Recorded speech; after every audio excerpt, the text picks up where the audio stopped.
Hello everyone, welcome to another analysis of The Hindu, 3rd दिसंबर 2025। अभी कुछ दिनों से न्यूज़ में चल रहा है, जो हेडलाइन है उसी के बारे में है। संचार साथी ऐप सरकार ने बोला है कि जो भी एंड्रॉयड है या आईओएस है, उसमें जो मोबाइल्स हैं वो संचार साथी को ऐप करे, वो अनइंस्टॉल ना हो और वो प्री इंस्टॉल्ड हो, अनइंस्टॉल ना हो सके, डिसेबल ना हो सके। तो उस पर ओपोजिशन बोल रहा है कि ये स्नूप करने का, स्नूपिंग मतलब बेसिकली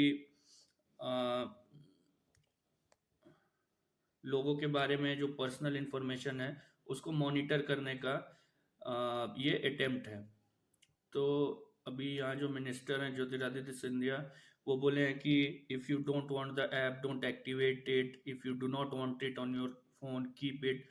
अब ये अपने ही स्टेटमेंट को, अपना ही जो रेगुलेशन ये जो रिलीज किए हैं उसको कॉन्ट्रडिक्ट कर रहे हैं। अब पता नहीं इसमें आगे क्या होगा, ये देखा जाएगा। लेकिन जो इसमें मेरे को इम्पोर्टेंट लगा, जो दो टर्म्स हैं, एक है मालवेयर और एक है स्पाईवेयर। ये दोनों मोबाइल्स में या आपके जो भी डिवाइस है उसमें बिना आपकी जानकारी के इंस्टॉल कर दिया जाता है आपके स्नूपिंग के लिए। स्पाईवेयर आपका स्नूप करता है कि आपका जो भी इंफॉर्मेशन है वो आपको जाने बगैर वो किसी और को सेंड करता है। मालवेयर आपका जो डिवाइस है उसका जो नॉर्मल फंक्शनिंग है उसको खराब कर देता है। उसके अलावा एक टर्म आया रूट एक्सेस। उसके अलावा टेलीकॉम साइबर सिक्योरिटी रूल्स 2024, फिर पेगासस था, फिर आईएमईआई नंबर है। ये जो टर्म्स है आप इसको वन वर्ड एसोसिएशन में याद रखना कि रूट एक्सेस किस चीज से रिलेटेड है, तो मोबाइल कम्युनिकेशन से।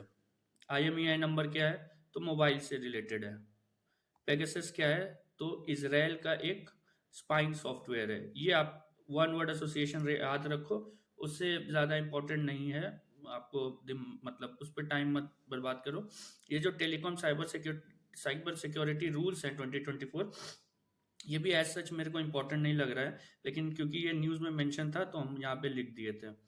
फिर Kerala SIR plea is fair, मतलब केरला गया था supreme court, Kerala government SIR के खिलाफ, तो उस पर चल रहा है कि सुप्रीम कोर्ट कुछ बोल रहा है, इलेक्शन कमीशन कुछ बोलेगा, केरला गवर्नमेंट के लॉयर्स कुछ बोलेंगे, ये अभी चलते रहेगा। तो इस पे ये डेवलपिंग टॉपिक है, आपको वेट करना पड़ेगा कि अल्टीमेटली होता क्या है। आगे भी एक न्यूज़ आएगा जो एसआईआर से रिलेटेड है। उसके अलावा अगर आप देखिएगा तो यहाँ पे Rubaiya case, CBI plea for सांगलूज कस्टडी जंग, this is not important for your exam. इसके बाद चलते हैं एडिटोरियल पे। एडिटोरियल आज दोनों काम का लगा मेरे को। ये वाला जो है संचार साथी ऐप फिर से उसी टॉपिक पे है, तो इसको आप गो थ्रू करिए। इसमें आपको ढेर सारा जो टर्म्स है ना जो आपको दिमाग में रखना चाहिए। जैसे एक है सिम बाइंडिंग, कुछ दिन पहले व्हाट्सएप को ऑर्डर मिला था कि आप उसी में, जैसे सिम अगर हटा दिया, आपके एक डिवाइस में व्हाट्सएप है और वहां से सिम हटा दिया, तो आपका व्हाट्सएप भी डिसेबल हो जाएगा, व्हाट्सएप काम नहीं करेगा। फिर से पेगासस का यूज इसमें मेंशन था। और एक बहुत इंपॉर्टेंट जजमेंट है केएस पुट्टस्वामी, जिसमें राइट टू प्राइवेसी पे था।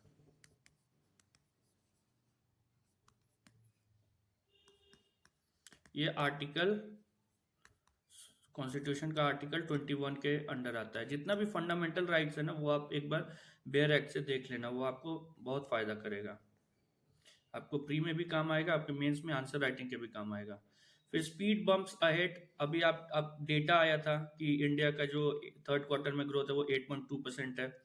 अब बहुत सारे इकोनॉमिस्ट बोल रहे हैं कि डेटा सही नहीं है क्योंकि इंडेक्स ऑफ इंडस्ट्रियल प्रोडक्शन उतना नहीं शो कर रहा है, या जो कंज्यूमर ड्यूरेबल्स है इसका जो सेल है उसका ग्रोथ रेट, ढेर सारा ग्रोथ रेट है जो कमेंसरेट नहीं है 8.2% जीडीपी ग्रोथ का। तो इसमें आपको क्या क्या ध्यान रखना है, सबसे पहले तो जो टर्म है वो है IIP, index of industrial production. इसमें एक टर्म है फिर नॉमिनल जीडीपी, तो आप याद रखो नॉमिनल वर्सेस रियल जीडीपी क्या होता है, इसमें बस इन्फ्लेशन का फर्क होता है। इसके अलावा एक परचेजर मैनेजर्स इंडेक्स है, परचेजिंग मैनेजर्स इंडेक्स, ये आप देख लेना क्या है। जैसे आईआईपी है, परचेजर, ये पीएमआई है, सीपीआई है, डब्ल्यूपीआई है, इसका आपको थोड़ा ब्रीफ ब्रीफ में मालूम होना चाहिए। एक जो टर्म कुछ सालों से न्यूज में, वो है बेस इफेक्ट। बेसिकली क्या होता है, जब आप किसी, फॉर एग्जांपल अभी दिसंबर में अगर इन्फ्लेशन जो मेजर होगा वो लास्ट ईयर के दिसंबर के इन्फ्लेशन से मेजर होगा, तो अगर उस साल अगर इन्फ्लेशन बहुत कम रहा है तो यहाँ पे बेस इफेक्ट के कारण वो इन्फ्लुएंस करेगा इस साल के डेटा को भी। तो वो बेस इफेक्ट आपको समझना पड़ेगा कि किस चीज से रिलेटेड है, तो इकोनॉमिक इंडिकेटर्स से। यूपीएससी एक सिंपल सा दे सकता है कि base effect, what do you mean by base effect, PT में। इसके अलावा एक टर्म है प्राइवेट फाइनल कंजम्पशन एक्सपेंडिचर, ये 2-3 दिन पहले भी न्यूज में आया था। तो यहाँ पे हम एक गूगल में बस सिंपल सा सर्च करके देखिए, रोल इन जीडीपी, ये जो है प्राइवेट फाइनल कंजम्पशन एक्सपेंडिचर वो क्या है, तो इसका रोल ऑफ जीडीपी में क्या है। तो ये एक पार्ट है जीडीपी कैलकुलेशन का, along with government final consumption expenditure, gross capital formation and net exports. ये चारों को ऐड कर दीजिएगा तो जीडीपी आ जाएगा। नेट एक्सपोर्ट्स मतलब इंपोर्ट्स और एक्सपोर्ट्स को जो भी, for example exports minus imports या इंपोर्ट्स माइनस एक्सपोर्ट्स। तो ये एक्चुअली जीडीपी कैलकुलेशन से रिलेटेड है। उसके अलावा consumer durables and non durables. Consumer durables क्या हो गया, जैसे एसी हो गया, फ्रिज हो गया, जो लॉन्ग टर्म के लिए 8-10 साल के लिए रहता है। नॉन ड्यूरेबल्स खाने का सामान फॉर एग्जांपल, वो हो गया। तो इसमें तो बेसिकली वही है कि गवर्नमेंट का जो डेटा है वो मैच नहीं कर रहा है। इसके अलावा सोनिया गांधी लिखी हैं the dismal state of India's environment, इसमें ढेर सारा जो टॉपिक्स है उस पर लिखा हुआ है। मेनली ये स्टार्ट होता है अरावलीज से। गवर्नमेंट ने अरावलीज में कुछ डेफिनेशन में चेंजेस किए हैं, उसके कारण इनका कहना है कि अरावली का जो सेफ्टी है या जो उसका एनवायरमेंटल इम्पोर्टेंस है वो घट के वहाँ पे इलीगल माइनिंग होने लगेगा। ये सब आर्टिकल में दिया हुआ है। उसके अलावा ये एयर पोल्यूशन को भी मेंशन करती हैं। तो इसमें क्या क्या है जो टर्म मेरे को लगा कि इम्पोर्टेंट है, पहला तो टर्म था डेजर्टिफिकेशन, जिसका अरावलीज बहुत भारी शिकार है। अरावलीज डेजर्टिफिकेशन के लिए आपको यूएनसीसीडी ये आपको कवर करना पड़ेगा। यूएनसीसीडी से एक क्वेश्चन आया था, यूपीएससी ने क्या किया था कि पूछा कि यूएनसीसीडी का क्या एम है, और यूएनसीसीडी के साइट पे गया और उसमें अबाउट अस में गया, और उसका जो पहला स्टेटमेंट था उसको 2 पार्ट में डिवाइड करके वो दोनों स्टेटमेंट बना के दे दिया। तो आप इसके साइट पे जाइए, जो भी है यूएनसीबीडी, यूएनएफसीसीसी, अलग अलग जो इंस्टीट्यूट्स हैं इंडिया में, उसके साइट पे आप जा सकते हैं और बेसिकली ऊपर ऊपर आप पढ़ लो कि है क्या, इसका एम क्या है। ऐसा नहीं कि वो पूछेगा ही अगली बार, लेकिन आप तैयार रहना उसके लिए। इसके अलावा एक सेंट्रल ग्राउंड वाटर बोर्ड है, ग्राउंड वाटर से ही रिलेटेड है ऑब्वियसली, जल शक्ति मिनिस्ट्री के अंडर है। इसमें क्या न्यूज़ है ये कि यूरेनियम कंटेमिनेशन मिला है कुछ एरियाज के ग्राउंड वाटर में। अब कुछ दिन पहले एक ब्रेस्ट मिल्क में यूरेनियम कॉन्सेंट्रेशन था, तो मेरे हिसाब से आप यूरेनियम को अच्छे से प्रिपेयर कर लो, क्योंकि 2 बार न्यूज में आ चुका है और 2-3 दिन के दरमियान में ही आया है। तो इसको आप यूरेनियम को आप देख लो कि इसके कितने आइसोटोप्स होते हैं, कहाँ कहाँ इसका यूज होता है, कौन कौन से कंट्रीज में मिलता है, इंडिया कहाँ से इंपोर्ट करता है, इंडिया में कहाँ मिलता है। तो वो I think this is important. इसके अलावा ढेर सारा ये टर्म्स इसमें यूज हुआ है, जैसे forest conservation amendment act, coastal regulation zone, ये तो आपको कवर करना ही है, कोस्टल रेगुलेशन जोन। इसके अलावा EIA है, एनवायरमेंट इम्पैक्ट असेसमेंट, ये आपको मेंस के लिए इंपॉर्टेंट है। एनवायरमेंट पार्ट में ये वाला बहुत इंपॉर्टेंट है। नेशनल क्लीन एयर प्रोग्राम, ये फिर 102 सिटीज में स्टार्ट किया था, तो इसको आप देख लेना क्या है। उसके अलावा इलेक्टोरल बॉन्ड ऐसे तो अब न्यूज में नहीं है, बट आपको पता रहना चाहिए बेसिक्स की, इलेक्टोरल बॉन्ड क्या था, कौन सा बैंक इशू करता था, कितने डिनोमिनेशन में इशू करता था, कब इशू कर सकता था। उसके अलावा फॉरेस्ट सर्वे ऑफ इंडिया है, एक FRA एक्ट है, फॉरेस्ट राइट्स एक्ट, ये इम्पोर्टेंट है प्री के हिसाब से भी और मेंस के हिसाब से भी, क्योंकि ये जो है ना, ये जो कम्युनिटीज होते हैं, जो फॉरेस्ट ड्वेलर्स हैं, उनका राइट्स का बात करता है। इसमें फॉरेस्ट में लैंड दिया जाता है, ये देता कौन है, ये ग्राम सभा देता है। तो ये सब आप ऊपर ऊपर देख लेना फॉरेस्ट राइट्स एक्ट का। उसके अलावा national tiger conservation authority, wild life protection act, इसका शेड्यूल देख लेना क्योंकि शेड्यूल को 6 से घटा करके 4 किया गया है और यूपीएससी पूछ चुका है शेड्यूल पे डायरेक्ट क्वेश्चन। उसके अलावा नेशनल ग्रीन ट्रिब्यूनल है, ये भी आपको देखना ही पड़ेगा, ये एनजीटी एक्ट से बना है 2010 का। उसके अलावा ये जो है ना template for security cooperation in the Indian ocean, ये जो है इंडियन ओशन एज सच तो इम्पोर्टेंट है ही इंडिया के मैरीटाइम सिक्योरिटी के लिए, लेकिन जो ज़्यादा टर्म जो आजकल न्यूज़ में चल रहा है ना वो है इंडो पैसिफिक। और इंडो पैसिफिक इसमें क्वाड का नाम आता है। क्वाड आप देखना, एक ग्रुपिंग है यूएस, ऑस्ट्रेलिया, जापान और इंडिया का। तो इसको आप देखना इंडो पैसिफिक के पर्सपेक्टिव से इंपॉर्टेंट है। ये प्री में भी पूछा जा सकता है, मेंस में भी पूछा जा सकता है। फिर आप ये देखना कि इंडो पैसिफिक क्या है, मतलब इसका जो रीजन है कौन सा है।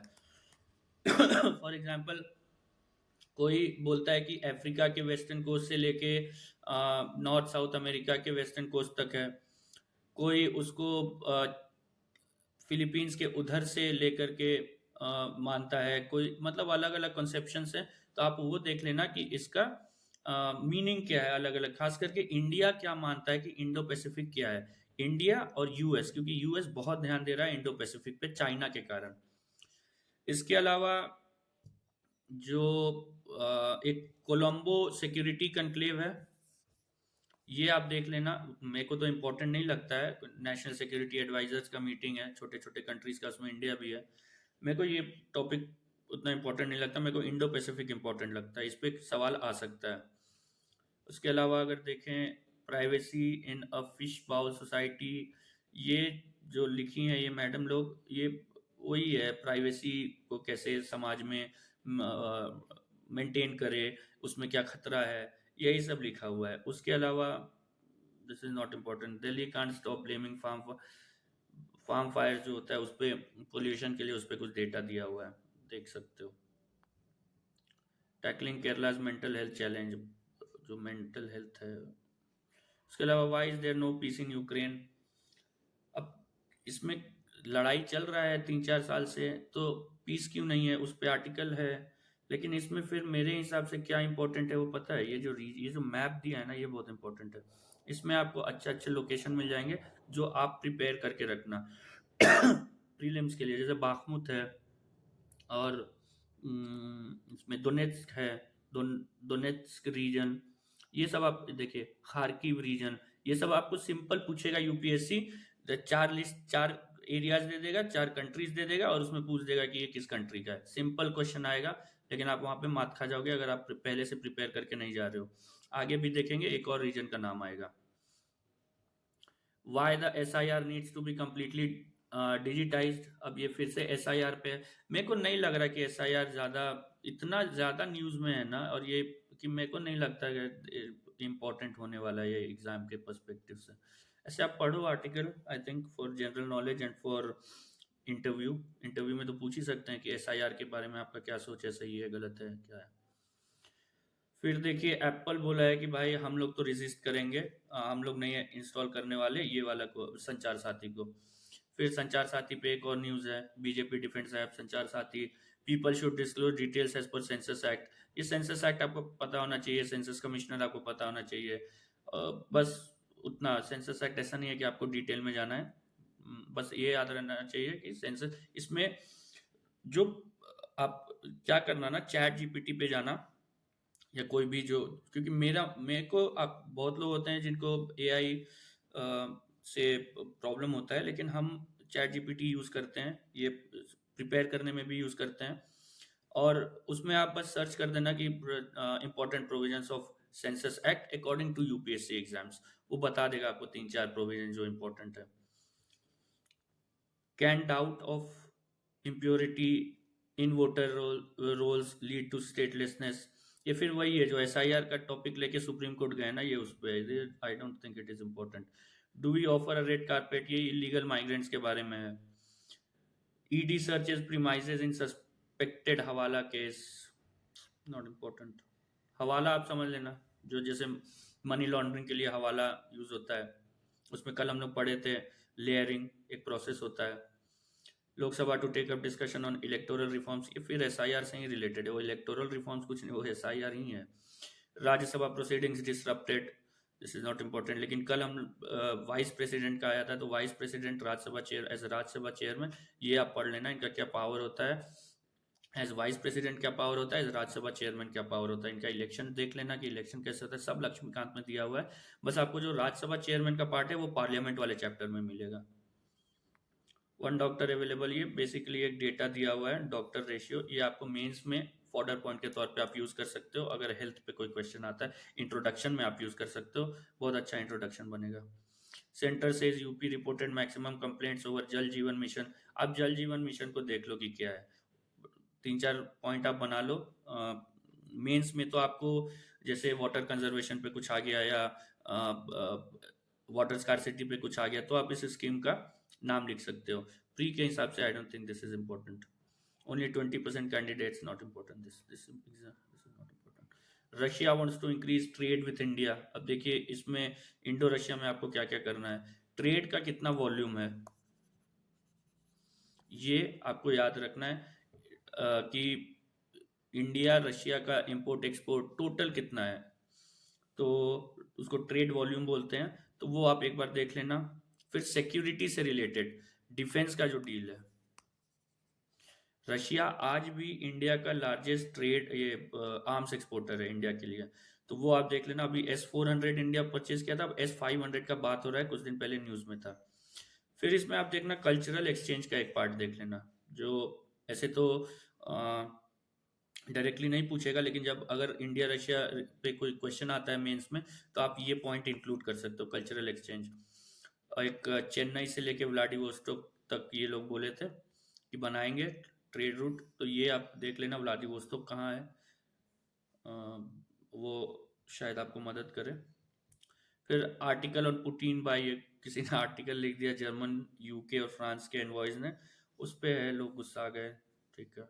Divisions are being created in name of language, अभी लिंग्विस्टिक नेशनलिज्म, लिंग्विस्टिक चौविनिज्म, ये सब आप देख लो, ये सोसाइटी में आपके काम आएगा, न्यूज एज सच इंपॉर्टेंट नहीं है। WHO backs use of GLP drugs for weight loss, ये जो GLP ड्रग है ना, इसका एक जो फुल फॉर्म है यहाँ दिया हुआ है, वो आप बस देख लो कि क्या होता है। उसके अलावा I don't think this is important. Glucagon like peptide, आपको यूपीएससी कैसे पूछेगा, तो recently seen in the term recently seen in news glucagon like peptide is related to, ऐसा करके कुछ पूछेगा, ये नहीं पूछने वाला कि ग्लूकागॉन लाइक पेप्टाइड क्या होता है, नहीं, उतना डेप्थ में यूपीएससी नहीं जाएगा इस टॉपिक पे।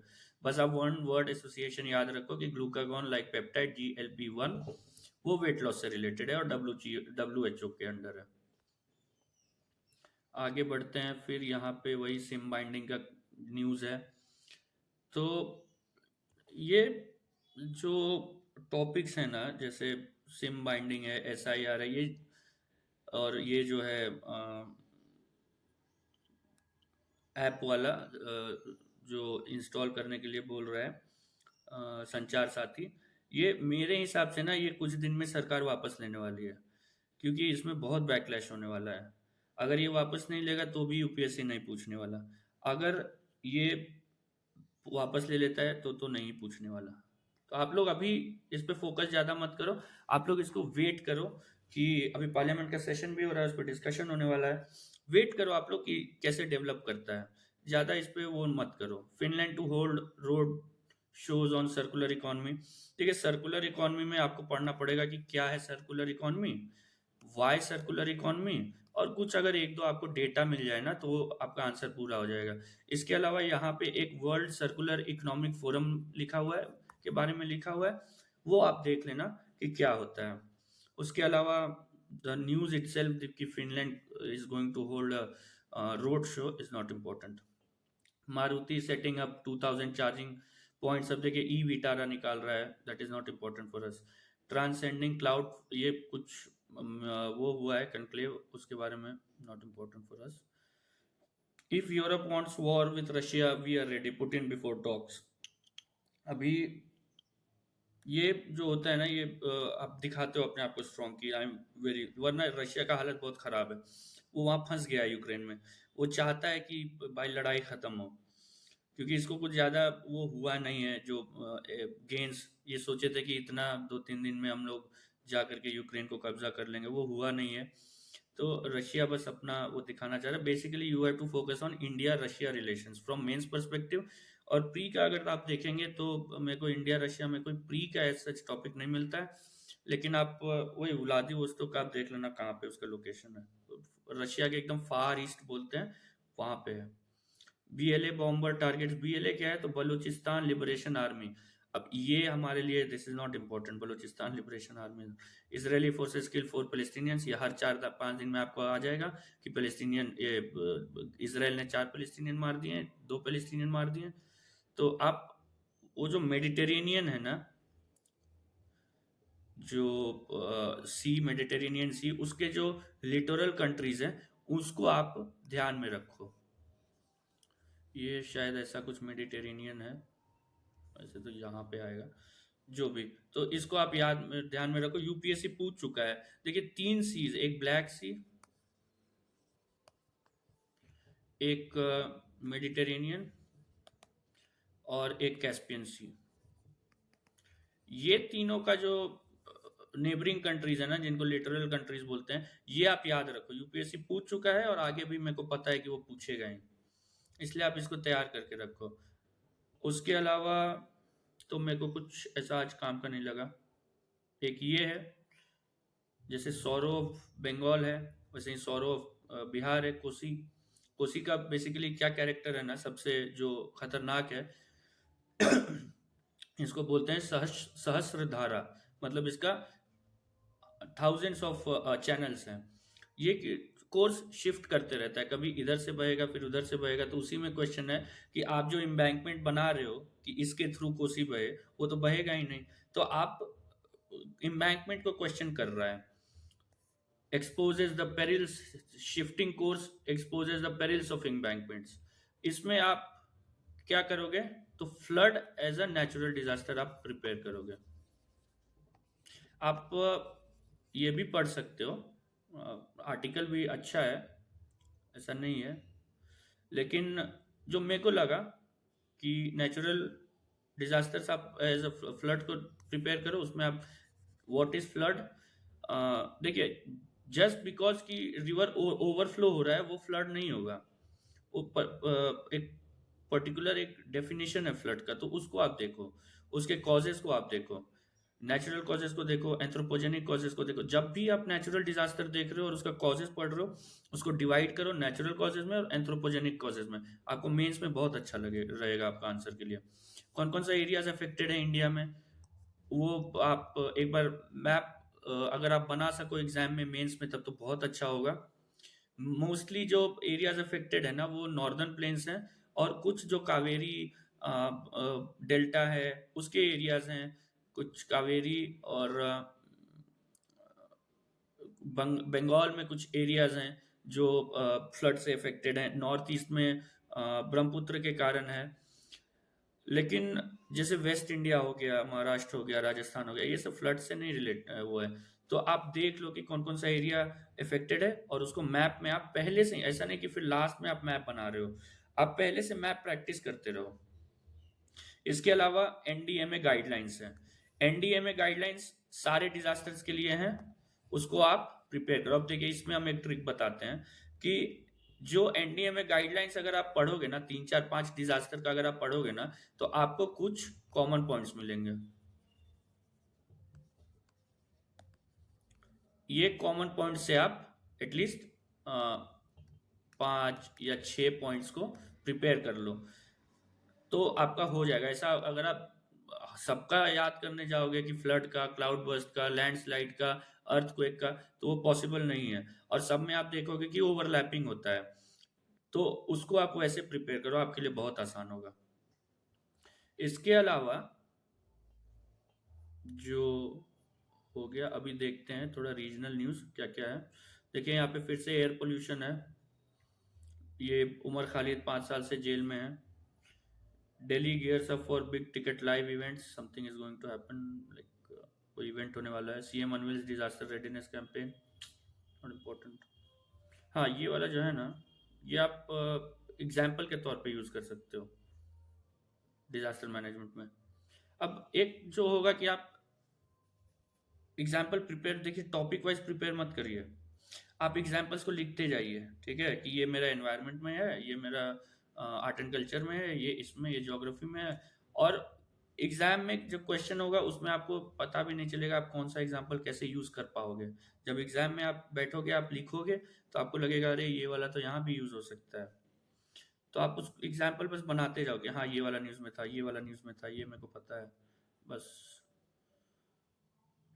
उसको ज़्यादा ऑर्गेनाइज करने का भी ट्राई मत करो. अभी पहले उसको प्रिपेयर करो, बाद में ऑर्गेनाइज करना.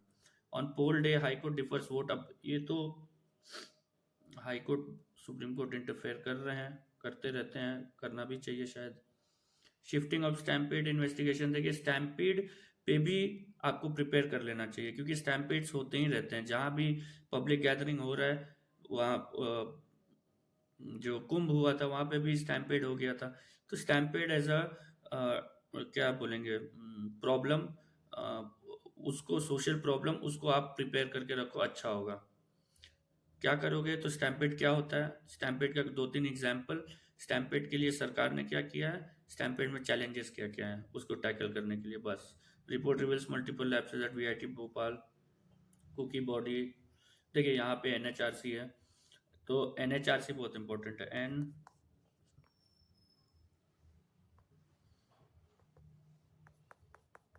NHRC, SHRC, state human rights commission, ये. उसके अलावा ढेर सारे स्टैट्यूटरी बॉडीज हैं,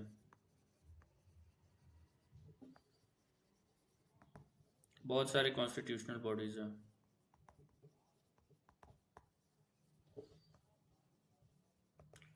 बहुत सारे जो हैं एक्स्ट्रा कॉन्स्टिट्यूशनल बॉडीज हैं. इसमें आपको ज़्यादा दिमाग नहीं लगाना, ज़्यादा मेहनत मत करो. लक्ष्मीकांत को खोलो, उसमें पढ़ लो, अच्छे से पढ़ लो, हो जाएगा फिर. और तो मेरे को आज कुछ काम का नहीं लगा, जितना था उतना आप लोग को हम बता दिए. हो गया आज का. तो आज के लिए बस इतना ही. इसके अलावा मेरा ईमेल रहेगा, आप उस पर मेल करो अगर कोई भी डाउट हो UPSC एग्ज़ाम से रिलेटेड.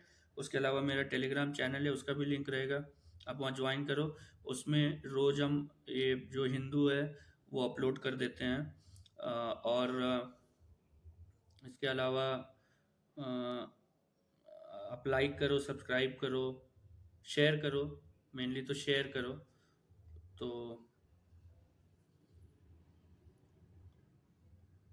बस आज के लिए इतना ही. Thank you.